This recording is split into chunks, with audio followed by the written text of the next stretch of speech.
नमस्कार। मैरिज वाले सीरीज़ को आगे कंटिन्यू करते हैं। होपफुली आपको पिछले दोनों वीडियोस पसंद आए होंगे। और क्या आप लोगों ने कोशिश करी है जानने की कि आपका स्पाउस कहाँ मिलेगा? तो अगर आपने नहीं देखा है पिछला वीडियो तो ज़रूर देखिए, आपको पता पड़ेगा कि आपका स्पाउस कहाँ और कैसे मिलेगा। और आगे जानकारी जानने के लिए आप प्लीज़ सब्सक्राइब करें, बेल आइकन को प्रेस करें ताकि आपको मेरे वीडियोज़ के नोटिफिकेशंस टाइमली मिल जाएँ, और लाइक भी करें। तो आज हम बहुत ही इम्पॉर्टेंट टॉपिक लेने वाले हैं मैरिज के लिए। उसमें जनरली कई बार लड़कियां और लड़के ये पूछने आते हैं कि हमारा ससुराल कैसा होगा। तो ससुराल देखना या हमारे पार्टनर की फैमिली देखना या उसके सिबलिंग्स के बारे में जानना या उसके फादर के बारे में जानना, हम कैसे जान सकते हैं, आज उसके बारे में बात करते हैं। तो हम अगर असेंडेंट से शुरू करते हैं, यानी लग्न से शुरू करें, तो लग्न हम खुद हैं, दूसरा भाव हमारा परिवार है, तीसरा भाव हमारे भाई बहन है, चौथा भाव हमारी मदर है, पंचम भाव जो हमारी संतान है, और छठा भाव हमारे रिश्तेदार हैं। तो सेम वे अगर हम बिल्कुल विपरीत आ जाते हैं, क्योंकि फर्स्ट हाउस हम हैं तो सेवेंथ हाउस हमारा पार्टनर है। तो सेवेंथ हाउस अगर पार्टनर है तो पार्टनर का जो परिवार है वो है एट्थ हाउस। तो किसी भी कुंडली में अगर एट्थ हाउस में मेलेफिक्स हैं, इसका मतलब कि आपका ससुराल अच्छा नहीं है, यानी कि आपकी अपने ससुराल वालों से नहीं बनेगी।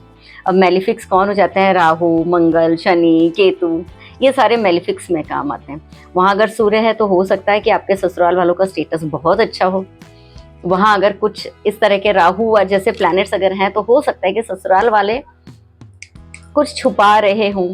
फाइनेंशियल स्थिति उनकी कैसी है ये भी हम आपके सेवेंथ से सेकेंड यानी एट्थ हाउस को देख करके बता सकते हैं कि आपके स्पाउस के परिवार की फाइनेंशियल कंडीशन कैसी है, परिवार का बैकग्राउंड कैसा है, आपके स्पाउस की बोली कैसी है, कि वो किस तरह से बोलने वाला होगा, तीखा बोलने वाला होगा, प्यार से बोलने वाला होगा, बहुत स्ट्रेट फॉरवर्ड होगा या मैनिपुलेटिव होगा, ये भी हम एट्थ हाउस से देख सकते हैं। नाइन्थ हाउस जो है वो है आपके स्पाउस के सिबलिंग्स, भाई बहन।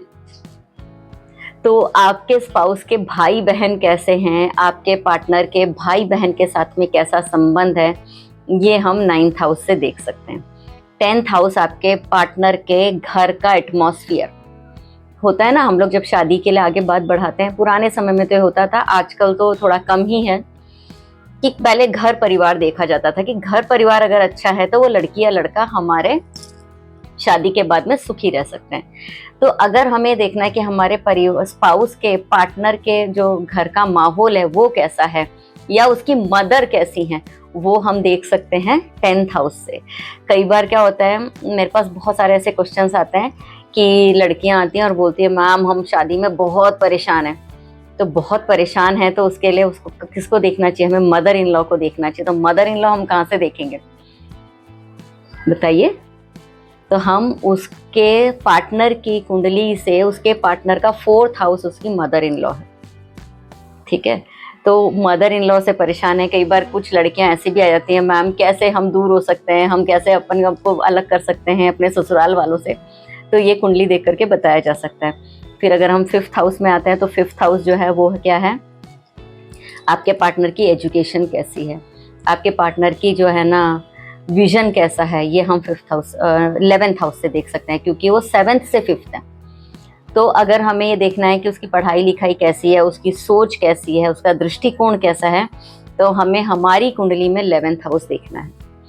अगर हमें देखना है कि हमारा जो पार्टनर है उसके रिश्तेदार कैसे हैं, उसको कोई हेल्थ इश्यूज तो नहीं है, ये हम हमारी कुंडली में 12th हाउस को देखेंगे। तो उससे हमें पता पड़ जाएगा कि हमारे पार्टनर को कोई बीमारी तो नहीं है, या उसके रिश्तेदार कैसे हैं, या उसकी जॉब वर्क प्लेस कैसी है, ठीक है। तो ये सारी, और अगर हमें देखना है कि हमारे पार्टनर का पार्टनर कैसा है, यानी हम कैसे हैं, तो उसके लिए हमें क्या करना है, हमें अपना लग्न देखना है, क्योंकि सेवेंथ से सेवेंथ हमारा एसेंडेंट है। तो अगर हम लग्न देख लेंगे तो हमें पता पड़ जाएगा हम पार्टनर हमें किस नजर से देखता है। पार्टनर का हमारा जो सेकेंड हाउस है वो हमारे स्पाउस का इनहेरिटेंस है। तो हमारे स्पाउस के इनहेरिटेड प्रॉपर्टीज कैसे हैं, उसको मिलेंगे कि नहीं मिलेंगे, स्पाउस को किस तरह की बीमारियां हो सकती हैं, वो सारी चीजें हम हमारे सेकेंड हाउस से देख सकते हैं। स्पाउस का फादर कैसा है, स्पाउस के पिताजी की क्या स्थिति है, वो हम हमारी कुंडली में 3rd हाउस से देख सकते हैं कि हमारी कुंडली में जो तीसरा भाव है जो हमारे सिबलिंग्स बताता है वो हमारे पार्टनर के पिताजी की स्थिति भी बताता है।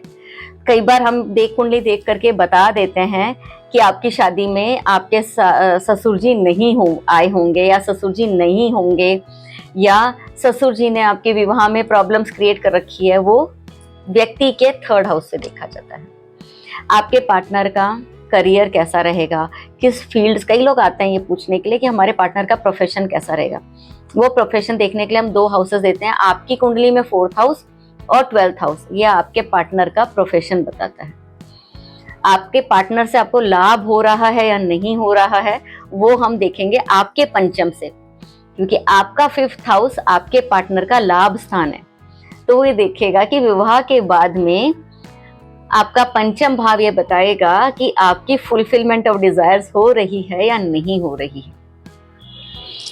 ऐसे ही जो आपका 6th हाउस है वो आपके पार्टनर का जो है ना एक तरह से आइसोलेशन वाला भाव है, डिसीजेस वाला भाव है, इवन बेड रिलेशन 6th और 12th दोनों से हम देखते हैं। तो ये सारी चीज़ें अगर आप देख लेंगे आपको थोड़ा सा आइडिया तो हो ही गया होगा। तो हल्का हल्का सा आप पता कर सकते हैं कि आपका जो स्पाउस है वो किस फैमिली बैकग्राउंड से आ रहा है, उसके फैमिली बैकग्राउंड जो है, उसके फाइनेंसेस कैसे हैं, उसके सिबलिंग्स कैसे हैं, उसकी मदर कैसी है, उसके फादर कैसे हैं, इसके साथ साथ में उसको किसी तरह की कोई बीमारियां तो नहीं हैं, उसका प्रोफेशन किस तरीके का है। एक आपकी कुंडली से आपके पार्टनर के बारे में सब बताया जा सकता है। तो देखिए अपनी अपनी कुंडली, जिनका विवाह हो गया है वो भी देखें कि क्या ये चीज़ें उनकी कुंडली से मैच कर रही हैं, और जिनका विवाह नहीं हुआ है वो थोड़ा सा आइडिया तो लगा ही सकते हैं कि उनका जो फ्यूचर स्पाउस है, फ्यूचर जो पार्टनर है, वो किस फैमिली बैकग्राउंड से आ रहा होगा। Thank you and please subscribe करें, आगे कुछ और वीडियोस भी आएंगे मैरिज से related, and it is very interesting to know about our future partner. आजकल के बच्चे तो बहुत पीछे पड़े रहते हैं, इवन 15 साल के बच्चे भी आ जाएंगे पूछने के लिए, मैम हमें हमारा पार्टनर कहाँ से मिलेगा, हमारी लव मैरिज होगी कि अरेंज मैरिज होगी। तो उनको हम यही कहते हैं कि भाई अभी 15 ईयर्स की एज है, पूरी एनर्जीज अभी करियर में लगा दो, क्योंकि अगर अभी पार्टनर मिल गया तो करियर तो पूरा चौपट है ही। तो ये चीज़ का ध्यान रखना है कि सही समय पर सही प्रश्न किया जाए। धन्यवाद।